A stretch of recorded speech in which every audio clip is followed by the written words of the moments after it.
आज हम इस वीडियो में जानेंगे एनडीए क्या है। एनडीए से जुड़े हुए कुछ पॉइंट्स हैं जो हम इस वीडियो में डिस्कस करेंगे, या फिर हम कह सकते हैं कि अगर आप भारतीय सेना में अधिकारी बनना चाहते हैं तो क्या इसकी प्रोसेस रहती है, किस तरह से आप भारतीय सेना में तीनों सेनाओं में आप किस तरह से अधिकारी की पोस्ट पर भर्ती हो सकते हैं या अधिकारी आप बन सकते हैं। तो सबसे पहले हम कुछ पॉइंट्स हैं उनको देख लेते हैं। जैसे कि हम इस वीडियो में डिस्कस करने वाले हैं, first, what is NDA. NDA है क्या। बहुत से कैंडिडेट हैं जिनको नॉलेज है, लेकिन कुछ कैंडिडेट ऐसे भी हैं जिनको एनडीए की नॉलेज नहीं है। सो सबसे पहले हम जानेंगे कि एनडीए क्या है। उसके बाद हम जानेंगे इसके लिए एलिजिबिलिटी मींस क्वालिफिकेशन क्या होनी चाहिए, एज लिमिट क्या होनी चाहिए। इसके बाद एग्ज़ाम पैटर्न क्या रहेगा, किस तरह से एग्ज़ाम होता है, सिलेक्शन प्रोसीजर क्या है एंड सिलेबस क्या रहेगा।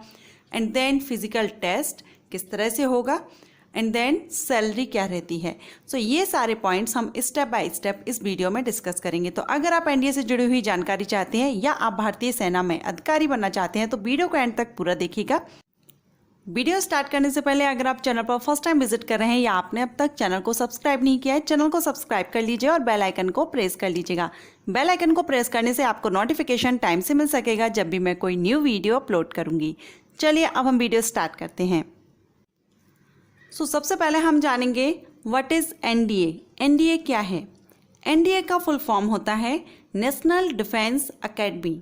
हिंदी में हम कह सकते हैं राष्ट्रीय रक्षा अकेडमी। अगर आप भारतीय सेना, तीनों सेनाओं की मैं बात कर रही हूँ, Indian navy, Indian army and Indian air force, तीनों ही सेनाओं में अगर आप भर्ती होना चाहते हैं अधिकारी के पद पर, अधिकारी आप बनना चाहते हैं भारतीय सेना में, तब आप एनडीए एग्ज़ाम देते हैं। और ये जो एनडीए एग्ज़ाम है एक तरह से एंट्रेंस एग्ज़ाम है, और ये एग्ज़ाम जो कंडक्ट कराया जाता है वो यूपीएससी के द्वारा कंडक्ट कराया जाता है। UPSC means union public service commission. UPSC के द्वारा जिस तरह से आईएएस, आईपीएस, आईएफएस, आईआरएस जो एग्ज़ाम कंडक्ट कराए जाते हैं, भर्तियां की जाती हैं, उसी तरह से एनडीए पर भी एग्ज़ाम कंडक्ट कराया जाता है। और एनडीए के लिए आफ्टर 12th आप इसके लिए आवेदन कर सकते हैं, इस एग्ज़ाम को आप दे सकते हैं। अब हम जानेंगे कि ये जो एनडीए एग्ज़ाम है साल में कितने बार कंडक्ट कराया जाता है, कितने बार लिया जाता है। तो एनडीए एग्ज़ाम साल में 2 बार लिया जाता है, 2 टाइम्स कंडक्ट कराया जाता है। ओके, सो ये तो बात हुई व्हाट इज़ एनडीए। अब हम जानेंगे एलिजिबिलिटी क्राइटेरिया के बारे में। एनडीए एग्ज़ाम के लिए आपके पास क्या एलिजिबिलिटी क्राइटेरिया होना चाहिए। सबसे पहले हम क्वालिफिकेशन देखते हैं। तो आपका 12th पास होना जरूरी है। पीसीएम से, फिजिक्स, केमिस्ट्री एंड मैथ से आपका 12th पास जरूरी है। एक बात और मैं यहाँ पर आपको क्लियर करना चाहूँगी, 2019 में जो वैकेंसीज आई थी, भर्ती की जा रही थी, उसमें जो क्लियर किया गया था नोटिफिकेशन में कि जो इंडियन आर्मी है उसके लिए फिजिक्स एंड मैथ कंपलसरी नहीं है, लेकिन इंडियन एयरफोर्स एंड नेवी के लिए मैथ एंड फिजिक्स कंपलसरी है। सो इंडियन एयरफोर्स या नेवी के लिए वही कैंडिडेट आवेदन कर सकेंगे या भर्ती हो सकेंगे जिनका मैथ एंड फिजिक्स से 12th पास होगा। ओके, अब हम यहाँ पर नेक्स्ट जानेंगे आपकी परसेंटेज कितनी होनी चाहिए। तो मिनिमम परसेंटेज आपका 60 होना चाहिए। 12th में मिनिमम 60% से आपका कंप्लीट हो 12th, तो ही आप इसमें आवेदन कर सकते हैं। एंड आपका अनमैरिड होना जरूरी है। मैरिड कैंडिडेट एनडीए एग्ज़ाम के लिए एलिजिबल नहीं रहते हैं, अनमैरिड कैंडिडेट ही यहाँ पर अप्लाई कर सकते हैं। एज लिमिट की अगर हम बात करें तो मिनिमम 16.5 साल एंड मैक्सिमम 19 साल रखी गई है। सो ये है एलिजिबिलिटी क्राइटेरिया। अब आपका यहाँ पर फिजिकल टेस्ट भी होता है। तो हाइट अगर हम देखें तो 157 सेंटीमीटर से लेकर के 162 सेंटीमीटर रहता है। ये अलग अलग रहता है, तीनों सेनाओं में अलग अलग रहता है, तीनों फोर्सेस में। साथ ही इस बात पर भी डिपेंड करता है कि आप किस स्टेट से बिलोंग कर रहे हैं, इंडिया में आप किस क्षेत्र से बिलोंग कर रहे हैं, उस पर भी डिपेंड करता है। थोड़ा बहुत रिलैक्सेशन वहाँ पर भी दिया जाता है। वेट की अगर हम बात करें तो ये हाइट के अकॉर्डिंग नहीं रहती है।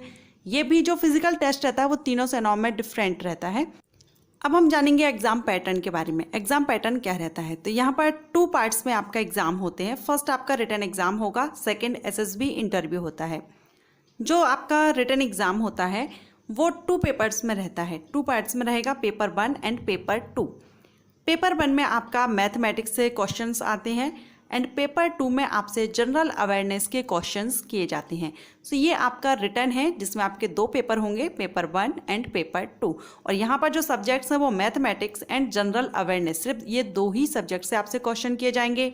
मैथमेटिक्स में जो क्वेश्चन रहेंगे 120 क्वेश्चंस आएंगे एंड जनरल अवेयरनेस में 150 क्वेश्चन आते हैं। इस तरह से जो अगर हम ओवरऑल देखें टोटल क्वेश्चंस 270 टोटल क्वेश्चंस रहते हैं एंड टोटल मार्किंग यहाँ पर 900 रहती है। 900 मार्क के यहाँ पर टोटल क्वेश्चंस आएंगे। टाइमिंग आपको 2.5 घंटे की, हर एक पेपर के लिए, दोनों पेपर के लिए अलग अलग आपको 2.5 घंटे की टाइमिंग दी जाती है।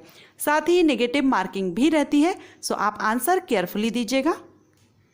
ये तो था एग्ज़ाम पैटर्न। अब हम जानेंगे यहाँ पर आपका सेपरेटली जो पैटर्न रहता है, किस तरह से आपसे क्वेश्चन किए जाते हैं। जैसे मैथमेटिक्स में आपसे किस तरह के क्वेश्चन किए जाएंगे, तो इसके जो मेन टॉपिक रहते हैं वो algebra, trigonometry, differential calculus, statistic and probability, integral calculus, analytical geometry, ये मेन टॉपिक्स हैं जहाँ से ज़्यादातर क्वेश्चंस आपके मैथमेटिक्स से किए जाते हैं। अब हम जानेंगे जनरल अवेयरनेस। इसमें आपका group A and group B 2 parts रहते हैं। ग्रुप ए में आपसे जो क्वेश्चन किए जाते हैं वो इंग्लिश से क्वेश्चन आते हैं, इंग्लिश की ग्रामर, यूजेस, वोकैबुलरी। सो इस तरह से आपके इंग्लिश के क्वेश्चंस ग्रुप ए में आएंगे। एंड ग्रुप बी में आपसे physics, chemistry, current affairs, history, geography, general science से क्वेश्चन आपसे किए जाते हैं। एक बात और मैं यहाँ पर आपसे कहना चाहूँगी, अगर आप एनडीए एग्ज़ाम देना चाहते हैं, अगर आपका एम है भारतीय सेना में भर्ती होने का, अधिकारी बनने का, तो आपको आपके 10th के बाद जब आप चूज़ करते हैं सब्जेक्ट, तो आप वहाँ पर मैथ सब्जेक्ट चूज़ करें। तो आपके लिए तीनों जो सेनाएं हैं उसमें से आपका जिसमें भी इंटरेस्ट है आप उसमें जा सकते हैं। और मैथ आपका स्ट्रांग होना चाहिए। मैथ एंड फिजिक्स दोनों पर आपकी कमांड काफ़ी अच्छी होना चाहिए, इसलिए आपको आफ्टर 10th, मैथ तो आप काफ़ी टाइम से यानी 10th से भी आप कवर कर सकते हैं, लेकिन आफ्टर 10th आपको फिजिक्स भी अपनी स्ट्रांग करनी होगी। फिजिक्स एंड मैथ ये दोनों सब्जेक्ट, साथ ही इंग्लिश भी यहाँ पर रखी जाती है, इंग्लिश से भी क्वेश्चन किए जाते हैं और इंग्लिश ज़रूरी रहती है, तो आप अपनी इंग्लिश पर भी कमांड कीजिए। 3 सब्जेक्ट्स आपको आपके काफ़ी स्ट्रांग करने होंगे। सो ये हो गया सिलेबस।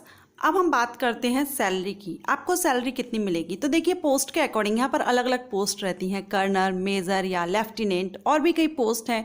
पोस्ट के अकॉर्डिंगली अगर हम देखें तो आपकी जो मिनिमम है, इनिशियल सैलरी है, ये स्टार्टिंग सैलरी आपकी 56,000 से लेकर के स्टार्ट होती है एंड स्टार्टिंग सैलरी 1,44,000 तक जाती है। पोस्ट के अकॉर्डिंगली 56,000 से लेकर के 1,44,000 तक सैलरी। सो सैलरी यहाँ पर अच्छी खासी आपको मिल जाती है। अब अगर आप एनडीए एग्ज़ाम देना चाहते हैं, भारतीय सेना में आप भर्ती होना चाहते हैं, तो इसके लिए आप आवेदन कर सकते हैं ऑनलाइन। इसके लिए जो फॉर्म है वो दिसंबर एंड जून में ये फॉर्म निकलते हैं, साल में 2 बार निकलते हैं। सो जून एंड दिसंबर में निकलते हैं। आप इसके लिए अप्लाई कर सकते हैं आफ्टर 12th, या आप 12th का एग्ज़ाम दिए हुए हैं तब भी आप ये एग्ज़ाम आप दे सकते हैं। सो फ्रेंड्स, अब आपको ये क्लियर हो गया होगा एनडीए क्या है, या एनडीए एग्ज़ाम क्यों दिया जाता है, या आप किस तरह से भारतीय सेना, जल, थल, वायु, तीनों सेनाओं में से किसी भी सेना में अगर आप अधिकारी बनना चाहते हैं तो आप किस तरह से बन सकते हैं। ये सारी प्रोसेस मैंने आपको इस वीडियो में एक्सप्लेन की है। इसके लिए eligibility criteria and selection procedure, age limit, सब कुछ मैंने आपको इस वीडियो में अच्छे से एक्सप्लेन किया है। आशा करती हूँ आपको ये वीडियो पसंद आया होगा। अगर आपको ये वीडियो पसंद आया हो या